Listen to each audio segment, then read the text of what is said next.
Education for Aspiring Doctors is a summer program I started about 2 years ago. It's a program that's geared towards undergraduates or college students who are interested in learning more about medicine. But LEAD actually goes beyond learning about what it's like or what you need to do to get into medical school.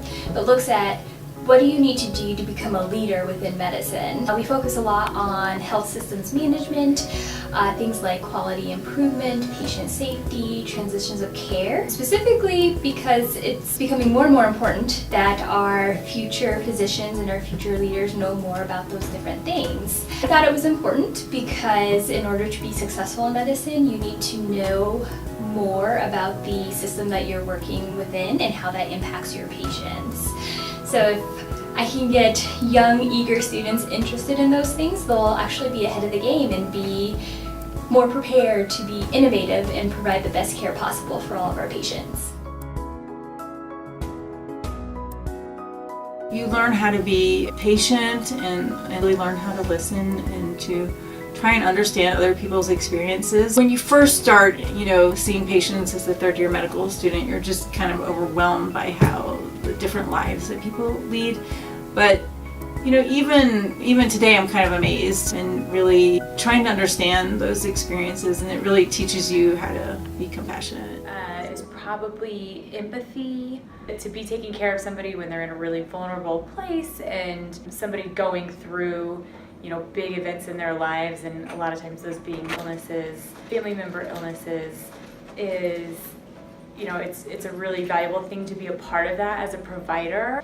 And I think it's an important thing to be able to empathize with patients in order to provide the best care, and I think I've learned a lot about that from taking care of patients. So the one thing that I've learned from my patients over the years practicing in medicine is that I think day by day I become even more grateful for what I have, whether that's my health, my family, my friend support. I've seen so many patients across the years with really serious conditions, whether that's cancer, genetic disorders, autoimmune things. And there is still so many days I leave here and I can't help but think how grateful I am to be healthy and to have the things that I have. Diversity is important in medicine because it allows you to gain experiences that you wouldn't otherwise have.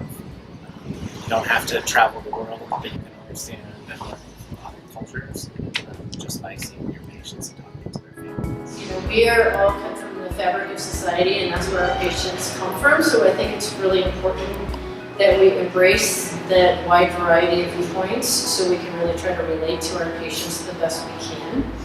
Number two is that healthcare and healthcare systems are complex. I think in order to solve the problems that we have in healthcare and to make health better, we really need a diverse set of viewpoints and opinions, because I think there's value in all of those. There's not going to be one easy solution, and I think we need to collaborate with our various perspectives in order to make it actually better. It continues to show us that there's disparity in physician workforce, that there are disparities in healthcare outcomes, that there is disparities in access to clinical trials. And I think what we know is that diverse teams are certainly, they do everything so much better. They help to provide innovation.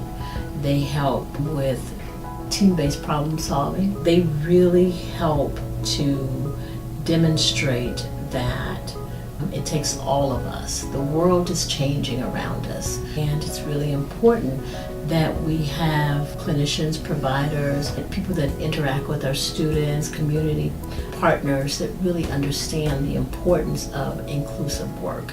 Diversity is a term, inclusion is the action.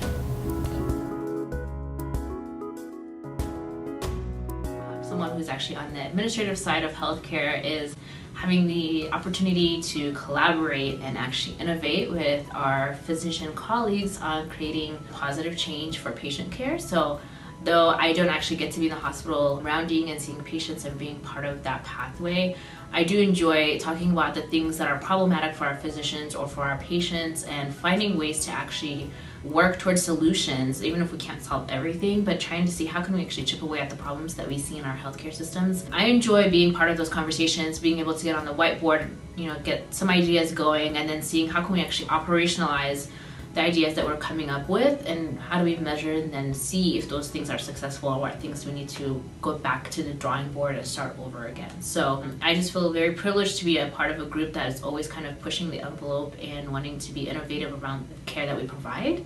So I really enjoy just coming to work and seeing what new ideas we can cook up and work to see if we can make lives better.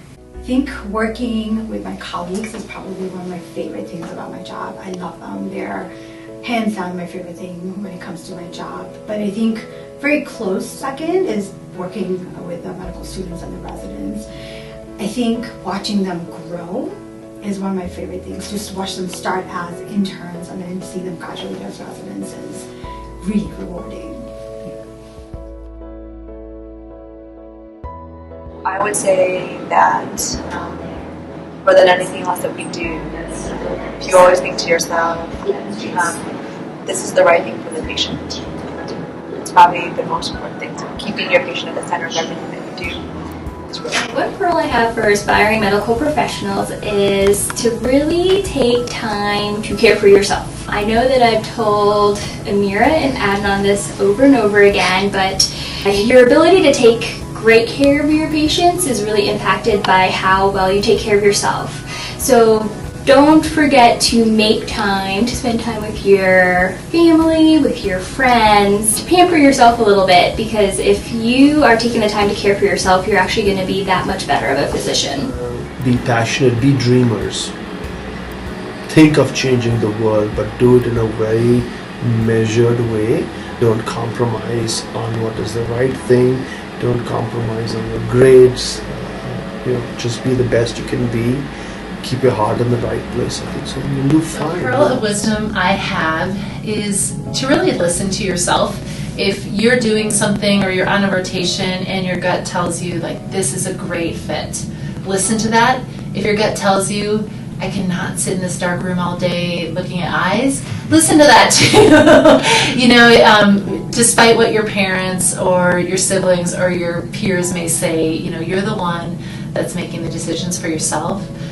So I just make sure you check in and listen to yourself and feed the part that is really enthusiastic and excited about what you're doing. I think that'll really help you make decisions that get you in a place where you're happy with your career.